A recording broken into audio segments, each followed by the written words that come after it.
بسم الله الرحمن الرحيم. الحمد لله رب العالمين، والصلاة والسلام على سيد الأنبياء والمرسلين وعلى آله وصحبه أجمعين.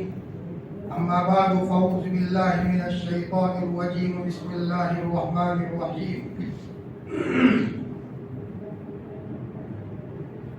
ما آتاكم الرسول فخذوه وما نهاكم عنه فانتهوا. وقال رسول الله صلى الله عليه وسلم في رواية: فوالله لا أخشى عليكم الفقر ولكن أخشى عليكم أن تبسط عليكم الدنيا كما بسطت على من كان قبلكم فتنافسوها كما تنافسوها فأهلكتكم كما أهلكتهم. وقال في رواية: كن في الدنيا كأنك غريب أو عابر سبيل. صدق الله العظيم وصدق رسوله النبی الکریم. رہ کے دنیا میں بشر کو زیبا نہیں غفلت، موت کا دھیان لازم ہے کہ ہر آن رہے. جو بشر بھی دنیا میں آتا ہے یہ کہتی ہے قضا، میں بھی پیچھے پیچھے چلی آتی ہوں، ذرا دھیان رہے. بہت محبت کے قابل میرے عزیز دینی ایمانی بھائیو، دنیا میں رہتے ہوئے دنیا سے دل نہ لگانا اور آخرت کی تیاری میں مستقل رہنا، یہ حضرت نبی کریم صلی اللہ علیہ وسلم نے اپنی امت کو تعلیم دی ہے. بھلے اللہ پاک کروڑوں روپے تمہیں عطا فرما دے، کروڑوں کی زمین جاگیر ہو، لیکن تمہارے دل میں ذرہ برابر بھی اس دنیا کی محبت نہ ہو، یہ کرامت سے کم نہیں. سانپ کو گھر میں رکھنا ہے لیکن وہ تمہیں ڈسے نہیں، اس کا زہر نکالنے کی صلاحیت تم میں ہو تو پھر سانپ کو گھر میں پالنا نقصان دہ نہیں، ورنہ وہی سانپ تمہیں ڈس لے گا اور تمہارے لیے جان لیوا ہوگا. قرآن پاک کی ایک آیت میں اللہ تعالیٰ نے ہمیں دعا مانگنے کی ترتیب بتائی ہے: ربنا آتنا فی الدنیا حسنہ وفی الآخرۃ حسنہ وقنا عذاب النار. سب سے جامع معنی دعا ہے. اللہ پاک کو پتا ہے کہ میرے بندوں کے پاس جب تک دنیا نہیں ہوگی آخرت کے کاموں میں دل نہیں لگے گا. دنیا بھی ضروری ہے، اس لیے آخرت کا حسنہ بعد میں بیان کیا ہے اور دنیا کا حسنہ پہلے بیان کیا ہے. ایک آدمی کے پاس اپنا ذاتی مکان ہے تو آدمی کو دل لگتا ہے نماز میں، ذکر میں، تلاوت میں، ورنہ ٹینشن ہوتا ہے مالک کے مکان آئے گا، کہیں مجھے مکان خالی کروا دے گا، میں اپنے بال بچوں کو لے کر کہاں جاؤں گا. نماز پڑھتے ہوئے بھی یہ ٹینشن اسے ستاتا ہے. اللہ پاک کو پتا ہے جو نفسیات کو پیدا کرنے والا ہے. دعا میں اللہ تعالیٰ نے فرمایا کہ اللہ سے مانگو کہ اللہ ہمیں دنیا اچھی سے اچھی عطا فرمائے، آخرت بھی اچھی سے اچھی عطا فرمائے. دنیا ہوتی ہے تو دنیا ہوتے ہوئے آخرت کے کاموں میں دل لگتا ہے، لیکن یہ دنیا آخرت کی کھیتی ہے. الدنیا مزرعۃ الآخرۃ. دنیا اس لیے ہے کہ دنیا کے ان پیسوں سے آخرت کی تیاری کرنی ہے. حضرت عثمان غنی رضی اللہ تعالیٰ عنہ ابھی موجود ہے، دنیا میں حیات ہے، ضرورت پڑی ایک جگہ پر بہت بڑی رقم خرچ کر دی. حضرت نبی کریم صلی اللہ علیہ وسلم کے لاڈلے چچا حضرت عباس رضی اللہ تعالیٰ عنہ نے خواب دیکھا کہ حضرت نبی کریم صلی اللہ علیہ وسلم بڑی تیزی کے ساتھ گھوڑے پر جا رہے ہیں. حضرت نبی کریم صلی اللہ علیہ وسلم گھوڑے پر سوار ہو کر کئی سفر کر رہے ہیں. حضرت عباس رضی اللہ عنہ نے پوچھا: یا رسول اللہ، آپ اتنی تیزی کے ساتھ کہاں جا رہے ہو؟ آپ علیہ السلام نے فرمایا: میرے چچا عباس، تمہیں پتا نہیں ہے آج اللہ کے راستے میں خرچ کرنے کا موقع آیا تھا. تو حضرت عثمان غنی رضی اللہ تعالیٰ عنہ نے بڑی رقم خرچ کی ہے. اللہ پاک نے خوش ہو کر کے حضرت عثمان کا نکاح جنت کی ایک حور سے کروایا ہے اور اسی فنکشن میں شرکت کے لیے جا رہا ہوں. ابھی حضرت عثمان دنیا میں موجود ہے، اور حضرت نبی کریم صلی اللہ علیہ وسلم کو فرمایا، حضرت عباس خواب میں دیکھتے ہیں اللہ کے راستے میں خرچ کرنے کے نتیجے میں اللہ پاک حضرت عثمان کا نکاح جنت کی حور سے کرا رہے ہیں۔ کبھی کبھی اللہ تعالیٰ دنیا میں منظر دکھا دیتے ہیں۔ فرمایا وہاں حضرت مولانا مظہر نانوتوی رحمت اللہ علیہ سہارنپور مدرسے کی بنیاد رکھی۔ فرمایا بڑے اللہ کے ولی تھے، جیسے دیوبند مدرسے کی بنیاد قاسم نانوتوی رحمت اللہ علیہ نے رکھی، سہارنپور کی بنیاد حضرت مولانا مظہر نانوتوی رحمت اللہ علیہ نے رکھی۔ سبق پڑھاتے ہوئے ہونٹ چاٹا کرتے تھے، جیسے کوئی میٹھی چائے پیتا ہے اور اپنا ہونٹ چاٹتا ہے۔ ایک مرتبہ بچوں نے کہا، حضرت آپ بار بار ہونٹ چاٹا کرتے ہو، وجہ کیا ہے؟ فرمایا بچوں جب تم نے پوچھ ہی لیا ہے تو اب میں تمہیں بتا دوں۔ حقیقت یہ ہے شاملی کے میدان میں انگریزوں کے سامنے لڑائی لڑی جا رہی تھی، ادھر سے گولیاں چل رہی تھی، میں بھی اس لڑائی میں موجود تھا۔ ہمارے ساتھی حافظ ضامن شہید بھی اسی میں شہید ہوئے۔ حافظ ضامن نے شہادت کے دن صبح غسل کیا، نئے کپڑے پہنے، عطر لگایا، دوستوں کی ملاقات کی، اور یوں کہا کہ آج رات کو خواب میں حضرت تشریف لائے تھے محمد الرسول اللہ صلی اللہ علیہ وسلم، اور یوں کہا حافظ صاحب صبح کو روزہ رکھنا، اور تم جب لڑائی کے میدان میں جاؤ گے تو تم کو گولی لگے گی، تمہاری شہادت طے ہے، اور حافظ صاحب تم شہید ہو جانا، افطار میرے دسترخوان آپ پر آ کر آپ کو کرنا ہے۔ لڑائی کے میدان میں گئے اور افطار سے پہلے حافظ ضامن کو کٹپٹی کے پاس گولی لگی اور اللہ کا بندہ شہید ہو گیا۔ مولانا مظہر نانوتوی نے فرمایا میں بھی اس لڑائی کے اندر میں موجود تھا، اچانک گولی لگی، میں بے ہوش ہو گیا تو میں نے آسمان سے دیکھا کہ جنت کی حوریں آ رہی ہے، اور جو شہید ہو رہے ہیں جنت کی حوریں ان کو شربت پلاتی ہے، لو یہ شربت پی لو، حضور اللہ بلا رہے ہیں، لو یہ شربت پی لو، اللہ پاک بلا رہے ہیں۔ ایک ایک شہید ہونے والا جنت کا شربت پیتا ہے اور اللہ کے پاس جاتا ہے۔ مولانا مظہر نانوتوی نے فرمایا ایک حور نے میرے ہونٹ سے شربت لگا لیا، دوسری حور نے کہا ارے نادان انہیں مت لگاؤ، ان کا وقت نہیں آیا، یہ تو بے ہوش ہوئے ہیں۔ فرمایا بعد میں ہوش میں آ جائیں گے۔ حافظ مولانا مظہر نانوتوی نے روتے ہوئے کہا بچوں وہ دن ہے اور یہ دن ہے، اللہ کی طرف سے جنت کا شربت جو مجھے ملا تھا آج تک اس کی مٹھاس میرے ہونٹوں سے غائب نہیں ہوئی۔ اللہ اکبر۔ کبھی کبھی اللہ دنیا میں دکھا دیتا ہے، جب آدمی نورانی عمل کرتا ہے، نورانی عمل کرتے کرتے دنیا میں فرشتوں کو چلتا پھرتا دیکھ لیتا ہے۔ ہمارے حضرت مفتی محمود صاحب نور اللہ مرقدہ کے پاس ایک صاحب آئے چھتا مسجد میں اور سنایا حضرت میں تمہیں کیا بتاؤں، میں وہاں موجود تھا حضرت نبی کریم صلی اللہ علیہ وسلم کے روضہ اقدس کے پاس، اللہ کے رسول کی پاک قبر کے پاس بیٹھا ہوا تھا، درود شریف پڑھ رہا تھا، اتنے میں ایک لمبے بال والے صاحب آئے اور میرا نام لے کر کے کہا، ان کو پتا چل گیا، کشف ہو گیا آپ کا یہ نام ہے، اللہ کے رسول نے آپ کو سلام کہا ہے۔ تو میں نے کہا حضور نے سلام کہا، مجھے تو پتا بھی نہیں ہے۔ انہوں نے کہا کہ حضور کا سلام ایسے ہی ہوتا ہے، کسی کو پتا نہ چلے لیکن آپ کو میسج آ گیا ہے، اللہ کے رسول نے کہا ان کو میرا سلام پہنچا دو۔ اللہ ہم سب کا حضور سے قریبی تعلق عطا فرما دے، جیسے حضرت شیخ رحمت اللہ علیہ جنہوں نے فضائل اعمال لکھی ہے، روتے روتے کہتے تھے میرے باپ نے میری تربیت نہ کی ہوتی، زکریا اس مقام پر نہ ہوتا، شاید ہی کوئی رات ایسی ہو جس میں حضور خواب میں نہ آتے ہو۔ اور ملک الموت سے تو دوستی ہو گئی تھی، ملک الموت نے آ کر کے کہا لندن میں مولی زکریا تم مدینہ المنورہ میں جاؤ، میں وہاں آتا ہوں اور وہاں آ کر تمہاری روح قبض کروں گا۔ لیکن اللہ کے ولیوں کا معاملہ ایسا ہوتا ہے ایک نماز قضا نہیں ہونے دیتے۔ حضرت کو 3 مرتبہ آنکھوں کا آپریشن ہوا، سنتوں کا اہتمام تھا، ہندوستان میں 2 مرتبہ آپریشن کیا، تیسری مرتبہ مدینہ المنورہ میں آپریشن کرنا تھا، لاہور سے ڈاکٹر بلائے گئے، مسلم ڈاکٹر تھے۔ حضرت شیخ نے فرمایا بھائی مجھے اتنا بے ہوش تو مت کرنا کہ میری نماز قضا ہو جائے، ہم تیار رہتے ہیں اللہ کی طرف سے کب بلاوا آ جائے اور زکریا کو آخرت کے سفر میں جانا پڑے۔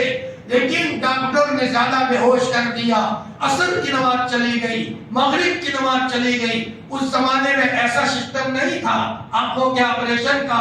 فرمایا عشاء کے وقت ہوش آیا، حضرت نے پوچھا کون سی نماز کا وقت ہے؟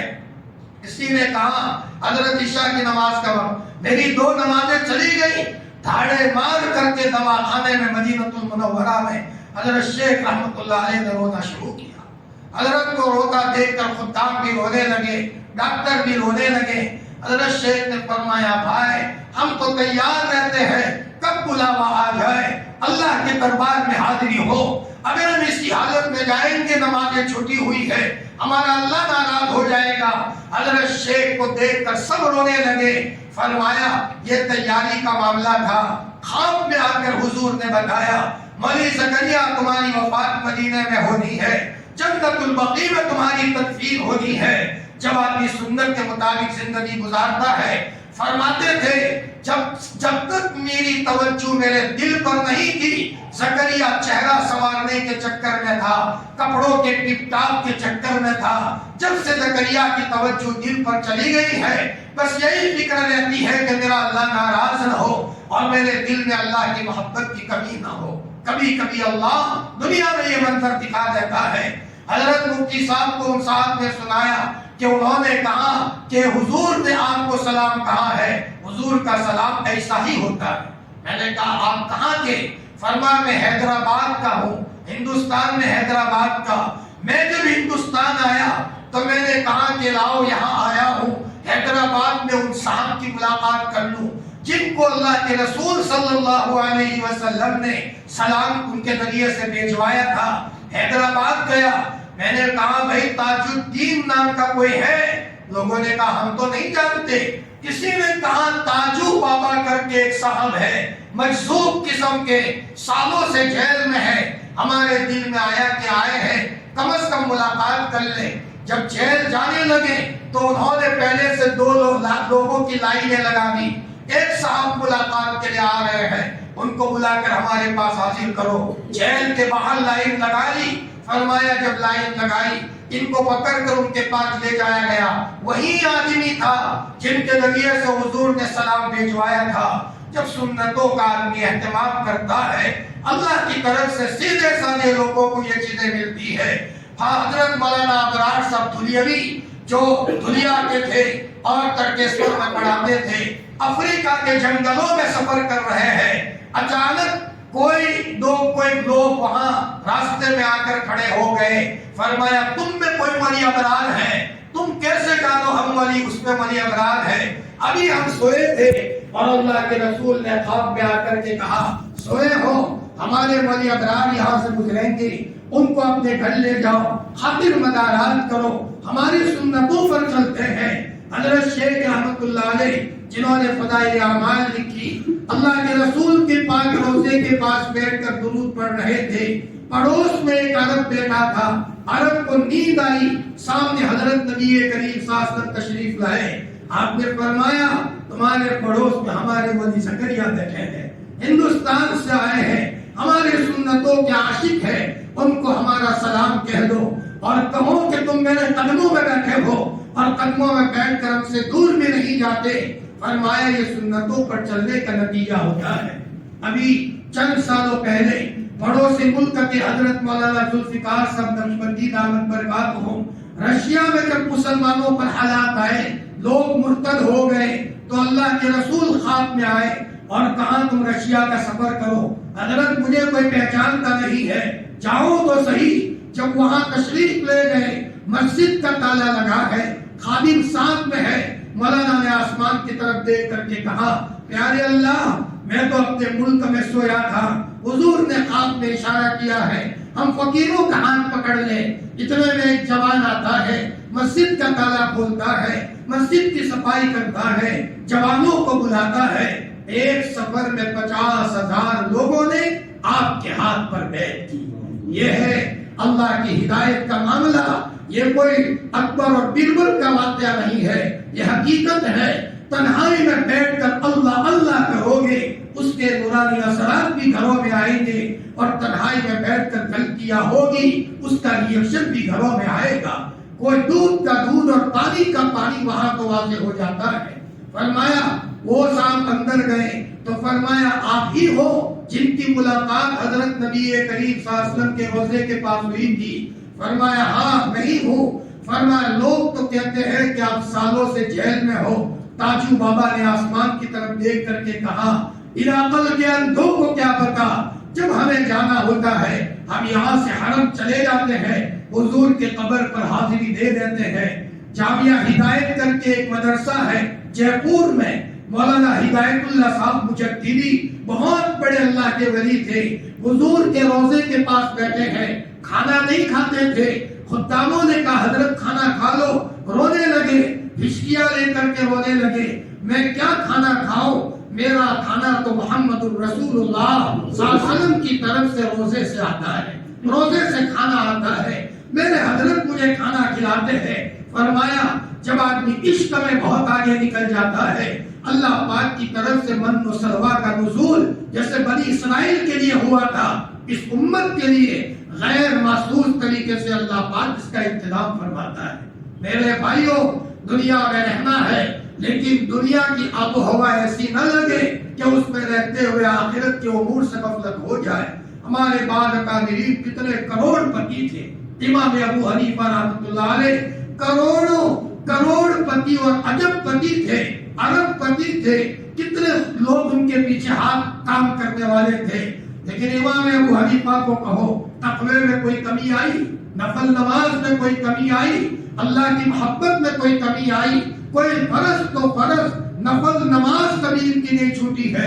اور اللہ کے تعلق کا یہ معاملہ تھا، کپڑوں کے بیپاری تھے، ایک مرتبہ حضرت اوپر سوئے ہیں، ایک آدمی نے حضرت کو پریشان کرنے کے لیے نیچے بلایا، جب حضرت کمزور ہو گئے تھے نیچے آئے، پھر کہا میں بھول گیا کیا پوچھنا تھا، حضرت چلے گئے، دوبارہ سو گئے، پھر اس نے بلایا، حضرت نے پوچھا کیا بات تھی، فرمایا میں بھول گیا، حضرت پھر سو گئے، پھر بلایا، پریشان کرنے کا ارادہ تھا، پھر یوں کہا میں تمہاری ماں سے نکاح کرنا چاہتا ہوں۔ حضرت کو دل پر چوٹ لگے ایسا جملہ کہا، فوراً امام ابو حنیفہ خاموش ہو گئے، دل کا بندھن پھٹ گیا، فوراً بولے تو کچھ نہیں، اللہ کے سامنے شکایت کی، من عادانی ولیا فقد آذنتہ بالحرب، میرے کسی ولی کو کوئی ستائے گا میرا اس سے اعلان جنگ ہے۔ وہ آدمی وہی ڈھیر ہو گیا، مر گیا، محلے والوں نے کہا نعمان نے اسے مارا ہے۔ حضرت امام ابو حنیفہ نے فرمایا قتلہ صبری، میرے صبر نے اسے قتل کیا ہے، میں نے نہیں مارا، میرے صبر نے اسے قتل کیا ہے۔ یہ اللہ کے ولیوں کا عالم تھا، صحاباؤں کے پاس بھی مال تھا، کروڑ پتی تھے، حضرت عبد الرحمن ابن عوف لیکن مسجد نبوی میں شورا کے ممبران میں سے تھے۔ اللہ نے غضب کا تقویٰ عطا فرمایا تھا، فرمایا اللہ نے مال دیا ہے، اس کے ذریعے سے بیواؤں کی دعائیں لیں، اس کے ذریعے سے یتیموں کی دعائیں لیں، اس کے ذریعے سے غریبوں کے گھروں کی جھونپڑیاں تعمیر کریں۔ کل جب ہمارا جنازہ تیار ہو تو کسی کے مرنے پر بچے رو رہے ہو، تو کسی کے مرنے پر بیوائیں رو رہی ہو، تو کسی کے مرنے پر یتیم بچے رو رہے ہو، ہمارا گھر کا نظام سنبھالنے والا چلا گیا، فرمایا اللہ کی غیرت کو جوش آئے گا۔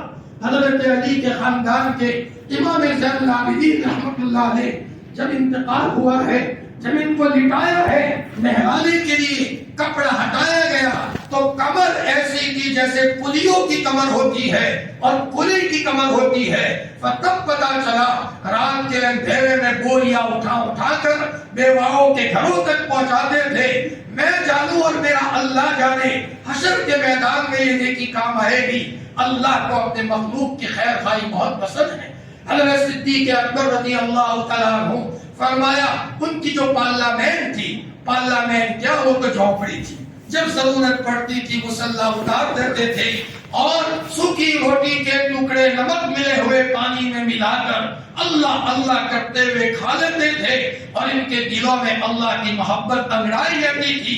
صدیق اکبر کی پارلیمنٹ میں اور ان کی جھونپڑی میں بیواؤں کے نام تھے، فلانی بیوہ عورت اس کا گزران فلانے سیٹ صاحب کرتے ہیں، فلانی بیوہ عورت اس کے گھر کا گزران فلانے سیٹ صاحب کرتے ہیں، لیکن ایک بیوہ عورت کے سامنے کوئی نام نہیں تھا حضرت عمر نے چپکے چپکے دیکھا ایک بیوہ عورت ایسی ہے جو بیچاری معذور ہے، اس کے گھر میں کوئی گزران چلانے والا نہیں ہے، کوئی نام نہیں ہے، انشاءاللہ یہ کام عمر کرے گا۔ عمر کو پتا تھا کہ ان کی دعاؤں سے مجھے نماز میں دل لگے گا۔ رات کے اندھیرے میں حضرت عمر رضی اللہ عنہ نے دروازہ کھٹکھٹایا اور کہا بڑی بھی میں آیا ہوں پانی بھرنے کے لیے، گھر میں جھاڑو دینے کے لیے، آپ کے گھر کے اندر میں راشن پانی بھرنے کے لیے۔ بڑی بھی نے کہا بھائی ابھی کوئی صاحب آئے تھے اور وہ میرا نظام پورا کر کے چلے گئے، کون تھا پتا نہیں۔ دوسرے دن حضرت عمر تھوڑے پہلے آئے، اس عورت نے کہا ابھی چلے گئے۔ تیسرے دن آئے تو کہا اب بھی گئے۔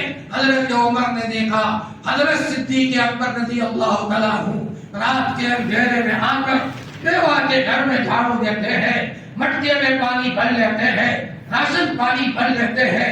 حضرت عمر نے دیکھ لیا یہ تو وقت کا صدیق ہے، وقت کا صدیق اکبر ہے۔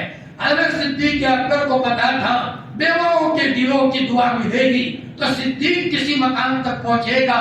فرمایا مال اللہ نے اس لیے دیا تاکہ غریبوں کے گھروں میں راشن پانی بھر کے جب ہمارا جنازہ جا رہا ہو اللہ کو بھی رحم آ رہا ہو۔ امام زین العابدین کے انتقال پر 300 گھروں سے بیواؤں کے رونے کی آواز آئی ہے اور بیواؤں نے کہا ہمارا گھر کا رکھوالا چلا گیا، ہمارے گھر کا گزران کیا کرتا تھا۔ ادھر امام زین العابدین کے جانے کے بعد پتا چلا بیواؤں کے گھر کا گزران کیسے ہوتا تھا۔ حضرت خواجہ نظام الدین اولیاء رحمۃ اللہ علیہ خود روزہ رکھتے تھے لیکن لنگر لگاتے تھے۔ دہلی کے سارے غریب آئے اور ہمارے دسترخوان پر کھانا کھائے، ان کو پتا تھا کہ غریبوں کی دعاؤں سے اس کو ملے گا۔ عبداللہ ابن مبارک رحمت اللہ علیہ 50 بائی 50 کا ایک کمرہ بنایا تھا اور اس میں رات دن کھانا چلتا رہتا تھا۔ عبداللہ ابن مبارک 6 مہینے اللہ کے راستے میں رہتے تھے اور 6 مہینہ حدیث کی خدمت انجام دیتے تھے۔ ایک مرتبہ مریدین کے ساتھ سفر کر رہے ہیں، حج کا سفر ہے، نفلی حج ہے، راستے میں کھانے کے لیے کسی نے دیسی مرغی ڈبے میں سے نکالی، ذبح کر کے کھانا پکائے، لیکن ایک مرغی مری ہوئی تھی تو حضرت نے فرمایا کوڑا کرکٹ پر اس کو پھینک دو۔ جب پھینکنے چلے گئے تو ایک گھر میں سے کوئی بچہ آیا اور بچہ جلدی سے مری ہوئی مرغی لے کر گھر میں گھس گیا، مسلمان بچہ تھا۔ عبداللہ ابن مبارک نے چپکے چپکے دیکھ لیا۔ عبداللہ ابن مبارک سب کو ایک طرف کر کے وہاں دروازہ کھٹکھٹایا، بہن آئی پردے کی آڑ میں۔ حضرت عبداللہ نے فرمایا میری بہن مری ہوئی مرغی تھی، آپ کا بچہ گھر میں لے گیا، یہ تو حرام ہے۔ عثمان نے روتے ہوئے کہا میرے بھائی میں بیوہ عورت ہوں، یہ میرے بچے یتیم ہے، کئی دنوں سے میرے گھر میں چولہا نہیں جلا، چولہا کوئی کھانا پانی کے لیے نہیں ہے، ہم مرنے کے قریب تھے تو مرنے والے کے لیے تو مردہ حلال ہے، میں نے بچے کو کہاں بیٹا وہ لے آؤ۔ عبداللہ ابن مبارک بڑی ٹھٹکے اور اپنے ساتھیوں سے کہا تم چلے جاؤ، میں معذور ہوں، اس مرتبہ میں حج کو نہیں جا سکتا، نفلی حج کا نہیں گئے، کسی کو نہیں کہا۔ عبداللہ ابن مبارک نے وہ سارے حج کے پیسے بیوہ کو دے دیے، فرمایا میری بہن یہ لے لو، اپنے گھر کا گزران چلاؤ۔ فرمایا جب ساتھی لوگ حج میں سے آئے ہیں تو عبداللہ ابن مبارک کو کہا عبداللہ ہم نے آپ کو حتیم میں دیکھا ہے، ہم نے آپ کو ملتزم کے پاس دیکھا ہے، ہم نے آپ کو مینا میں دیکھا ہے، ہم نے آپ کو عرفات میں دیکھا ہے۔ عبداللہ ابن مبارک نے اللہ سے کہا بار الہ میں تو نہیں گیا تھا، ساتھی لوگ کہہ رہے ہیں۔ اللہ پاک نے الہام کیا میرے عبداللہ جب تم نے ہماری ایک بندی پر رحم کیا ہے تو تمہاری شکل میں ہم نے آسمان سے فرشتوں کو بھیجا، جاؤ میرے بندے کی طرف سے تم حج کرو اور ان کے نام اعمال میں مقبول حج کا ثواب ان کے نام اعمال میں لکھ دو۔ میرے بھائیوں دنیا اس لیے ہے کہ اس کے ذریعے سے ہماری قبر بنے اور غریبوں کی ضرورت پوری کرنے سے اللہ بہت خوش ہوتا ہے، اسی میں ہماری زندگی کی برکتیں ملتی ہے۔ اللہ کے رسول نے فرمایا جو عمر میں برکت چاہے اور چاہے اس کا نام و نشان باقی رہے تو وہ اپنے مالوں کو صحیح معنی میں استعمال کرے۔ ایک واقعہ کہہ کر میں اپنی بات ختم کرتا۔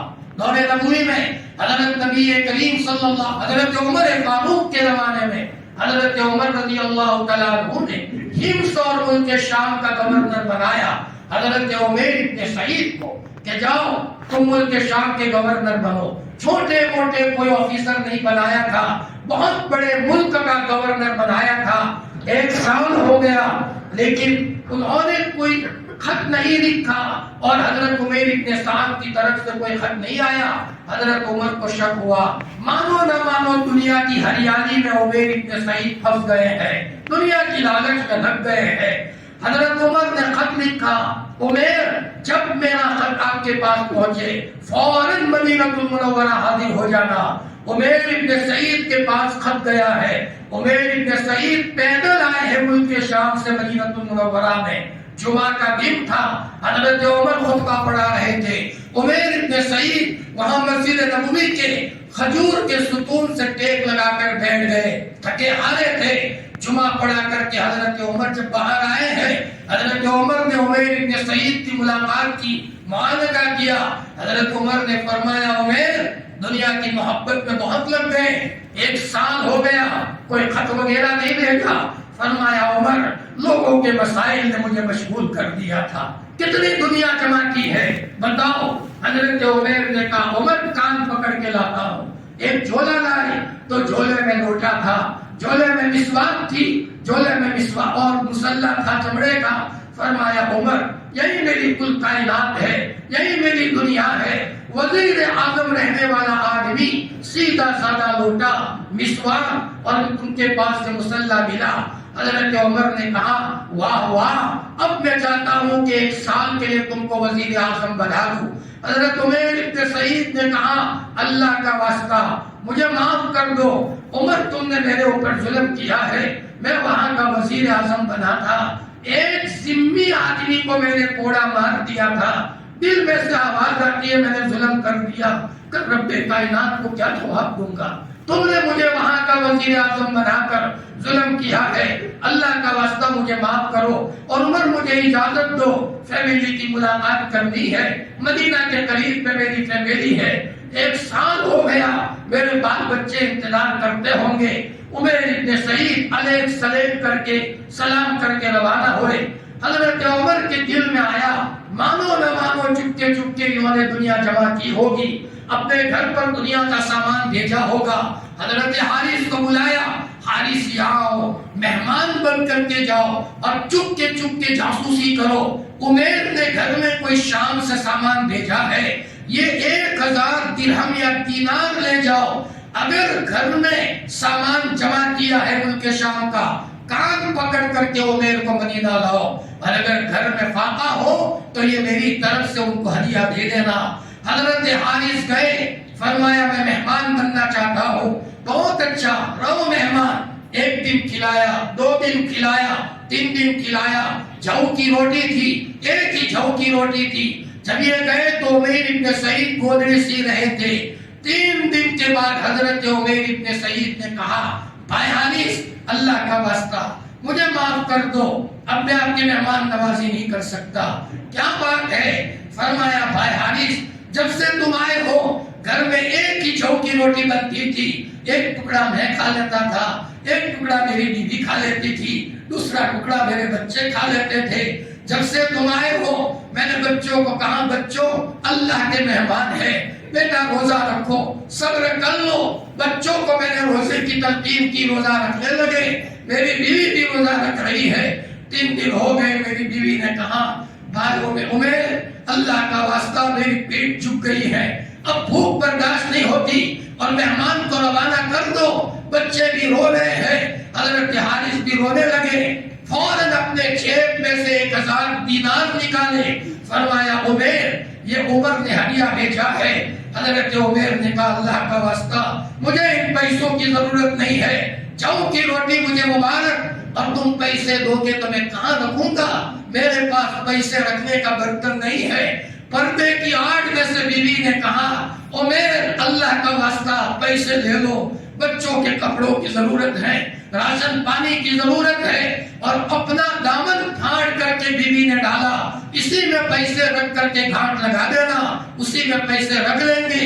زبردستی عمیر نے پیسے تو لے لیے، لیکن حارث کو کہا، حارث ٹھہرو ابھی میں آتا ہوں. چنانچہ گئے اور تھوڑی دیر میں آئے، سب پیسے تقسیم کر دیے۔ حارث نے کہا کیا ہوا؟ فرمایا بھائی عمیر، فرمایا حارث کو حضرت عمیر نے کہا بھائی حارث، محلے کی بیواؤں کے ہوتے ہوئے میں ان پیسوں کو اپنے گھر میں رکھ کر کیا کروں؟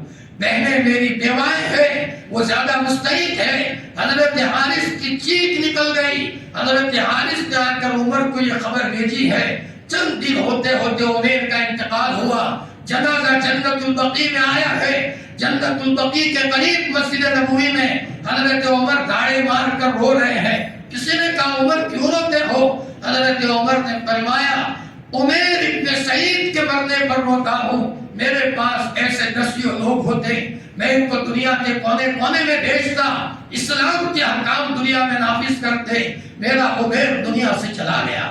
میرے بھائیوں، اللہ تعالیٰ نے ہمیں دنیا اس لیے دی ہے، اس دنیا کے ذریعے سے ہمیں آخرت کو تیار کرنا ہے۔ اسی دنیا میں رہتے ہوئے اپنے ماں باپ پر خرچ کرنا ہے، بھائیوں پر خرچ کرنا ہے، بہنوں پر خرچ کرنا ہے۔ یہ کرامت سے کم نہیں، کروڑوں میں ہو لیکن دنیا کی محبت دل میں نہ ہو۔ اسی ملک میں خواجہ عبد القدوس گنگوئی ہے، جن کا مزار ہے گنگوہ میں۔ عالم ربانی حضرت گنگوہی کی قبر پر جا کر گھنٹوں مراقبہ کرتے تھے۔ 40 سال ایک جوڑے پر گزار دیا تھا۔ کپڑا پھٹا، گلی میں سے کوئی چتھڑا لیا، دھو کر کے اس کو پیبل لگا دیا، پھر پھٹا، پھر پیبل لگا دیا، یوں کرتے کرتے گودڑی ہو گئی۔ لیکن ایسے اللہ کے ولی تھے۔ میرے بھائیوں، دنیا کی محبت نے ہمیں اللہ کے گھروں سے دور کر دیا۔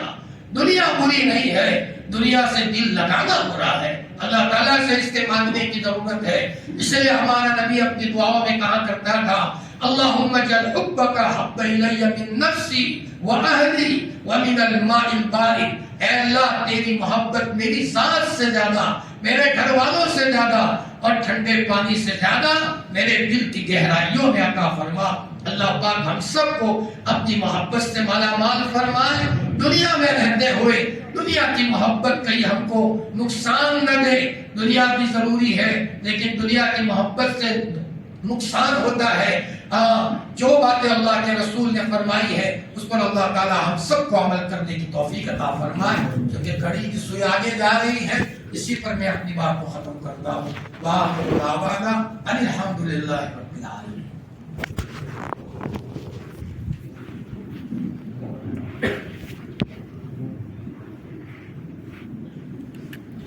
یا رب لک الحمد کما ینبغی لجلال وجهک وعظیم سلطانک۔ سبحان اللہ وبحمدہ عدد خلقہ ورضا نفسہ وزنۃ عرشہ ومداد کلماتہ۔ اللہم صل علی سیدنا محمد وعلی آل سیدنا محمد صلاۃ تنجینا بها من جمیع الاحوال والآفات وتقضی لنا بها جمیع الحاجات وتطهرنا بها من جميع السيئات وترفعنا بها على الدرجات وتبلغنا بها أقصى الغايات في الحياة وبعد الممات إنك على كل شيء قدير۔ ربنا ظلمنا أنفسنا وإن لم تغفر لنا وترحمنا لنكونن من الخاسرين لنكونن من الخاسرين۔ ربنا آتنا في الدنيا حسنة وفي الآخرة حسنة وقنا عذاب النار۔ ربنا لا تؤاخذنا إن نسينا أو أخطأنا، ربنا ولا تحمل علينا إصرا كما حملته على الذين من قبلنا، ربنا ولا تحملنا ما لا طاقة لنا به، واعف عنا واغفر لنا وارحمنا، أنت مولانا فانصرنا على القوم الكافرين، وانصرنا على القوم الظالمين۔ اللهم يا ودود يا ودود يا ودود يا ذا العرش المجيد وعال لما يريد، نسألك بنور وجهك الذي ملا أركان عرشك، نسألك برحمتك التي وسعت كل شيء، نسألك بقدرتك التي قدرت بها على جميع خلقك، يا مغيث أغثنا، يا مغيث أغثنا، يا مغيث أغثنا، يا رجاء المؤمنين لا تقطع رجاءنا، يا غياث المؤمنين أغثنا، يا معين المؤمنين أعنا، يا محب التوابين تب علينا۔ وہ 70 ماؤں سے زیادہ پیار کرنے والے ہمارے شفیق اللہ، ہمارے پیارے پروردگار، ہم کو پیدا کرنے والے اللہ، کروڑا کروڑ نعمتوں میں بسانے والے اللہ، اے اللہ پاک دن رات تو نعمتوں میں بساتا ہے، جدھر جائے ادھر تیری نعمتیں ہی نعمتیں ہیں، اے اللہ پاک، اے اللہ ہم تجھے کیسے بھولے، ہم کبھی اپنی ماں کو نہیں بھلا کرتے، ہم کبھی اپنے باپ کو نہیں بھلا کرتے، تو 70 ماؤں سے زیادہ پیار کرنے والا ہے، اے اللہ پاک تُنے اے اللہ کون سی نعمت ایسی ہے جو تُنے ہمیں نہ دی ہو، کروڑا کروڑ نعمتوں میں بسایا، اللہ پاک بھول ہو گئی، ہم نے نادانی میں تجھے ناراض کیا ہے، ہم نے آج تک اپنی ماں کو سامنے نہیں بولا، اے اللہ ہمیں یہ ہے کہ ہماری ماں ہماری محسن ہے، اس کو کیوں دل دکھائے، باپ محسن ہے تو اس کا دل کیسے دکھائے، تو اللہ پاک کروڑا کروڑ نعمتوں میں بسانے والا ہے، ہمارے ماؤں کے دلوں میں پیار تو نے دیا ہے، ہمارے باپ کے دل میں پیار تو نے دیا ہے، اے اللہ تو نعمتوں پر نعمتیں دیتا رہا اور ہماری طرف سے مستقل تیری نافرمانی ہوئی، ہمارے تو گناہ بھی گناہ ہے، ہمارے تو نیکیاں بھی گناہ ہے، ہم نے قرآن پڑھتے پڑھتے بھی تجھے ناراض کیا ہے، مسجدوں میں رہتے ہوئے بھی تجھے ناراض کیا ہے، رمضان کے مبارک مہینے میں بھی تجھے ناراض کیا ہے، ربا بھول ہو گئی تو ہمیں معاف فرما دے، اے مولا معمولی کانٹا چبھتا ہے تو مولا پوری رات نیند نہیں آتی، اگر تیرے عذاب اگر آئے گا تو ہم کیسے برداشت کر سکیں گے، ہم برباد ہو جائیں گے، ہماری نسلیں برباد ہو جائیں گی، آج ہم تجھے بنانے آئے ہیں، اے اللہ پاک چاہے ہم سے غلطی ہوئی ہے لیکن ہمیں پتہ ہے تو ہمارا شفیق رب ہے، اور تو نے قرآن میں بڑے البیلے انداز میں کہا نبی عبادی انی انا الغفور الرحیم، میرے نبی میرے بندوں کو کہہ دو کہ ایسا ہی بڑا گناہ کیوں نہ کیا ہو وہ میرے پاس آ کر معافی مانگ لے، میں ان کو معاف کر دوں گا، اس سے بڑا معاف کرنے والا کوئی نہیں ہے، اے اللہ ہم سب تیرے سامنے فقیروں کا ٹولہ بن کر کے آئے ہیں، رات کے 12 بج رہے ہیں، دنیا کی بڑی تعداد سو گئی ہے، معصوم بچے بھی موجود ہیں، حافظ قرآن بھی موجود ہے، اور مولا تیرے گھر آئے ہیں، تیرے گھر آئے ہیں، یہ کسی فقیر کا گھر نہیں ہے، اللہ پاک ہم تیرے پاس بڑی امید لے کر کے آئے ہیں، ہمیں معلوم مت کیجیے، ہم سب کو مالا معاف فرما دے، ہم سب کو معاف فرما دے، اے اللہ ہماری سب سے بڑی تمنا یہ ہے کہ تو ہمیں معاف فرما دے، اے اللہ تو ہمارے ایمان کا مقابلہ صحاباؤں کے ایمان سے مت کرنا، صحاباؤں نے تو حضور کو دیکھا تھا، قرآن کو اترتے دیکھا تھا، وحی کی کیفیت کو دیکھا تھا، ایک جوان حضور کے پاس آیا، یا رسول اللہ مجھے زنا کا خیال میرے دل میں پیدا ہوتا ہے،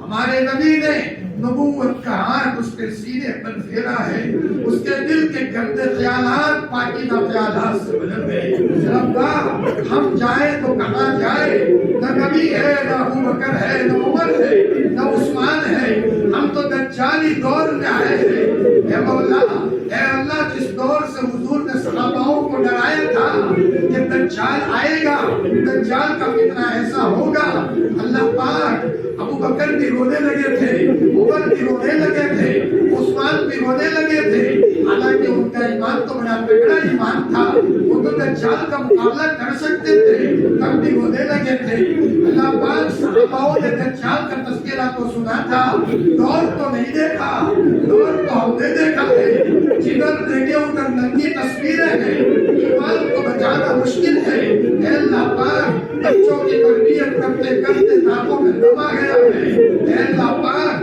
ہمیں اپنا ایمان بچانا مشکل ہے، رات کے اندھیرے میں جب آنکھ کھلتی ہے، ننھے منھے بچوں پر نظر پڑتی ہے تو مولا راتوں میں رونا آتا ہے کہ ہم نے جو فتنے میں دیکھے وہ فتنے ہمارے نواسے دیکھیں گے، ہمارے پوتے دیکھیں گے، ہمارے معصوم بچے دیکھیں گے، اللہ پاک دیکھو، اللہ پاک رحم کرو، رحم کرو، مت مارو ہمیں، اللہ پاک مت مارو، بھول ہو گئی، بھول ہو گئی، بھول ہو گئی، بھول ہو گئی، بھول ہو گئی، کریم تیرے کرم کا واسطہ، نبی کے چہرے کی عظمت کا واسطہ لاج رکھ لیجیے، نبی کے آنسوؤں کی لاج رکھ لیجیے، اللہ پاک ہم کرتے ہیں، تم مارو گے تو مر جائیں گے، تم ذلیل کرو گے تو ذلیل ہو جائیں گے، قصہ ہی ختم ہو جائے گا، تجھے کیا ملے گا، اللہ پاک ہم نے دیکھا ہے چھوٹا کرے. پہلوان کبھی نہیں مارتا, وہ یوں کہتا ہے چلا جا تو میرے مکے کا نہیں ہے, اور بچے کو مارتے ہوئے شرم محسوس کرتا ہے. اللہ پاک تم تو بڑوں کے بڑے ہو, تم سے بڑا کوئی نہیں, تم سے بڑا قدرت والا کوئی نہیں, ہم سے بڑا کمزور کوئی نہیں.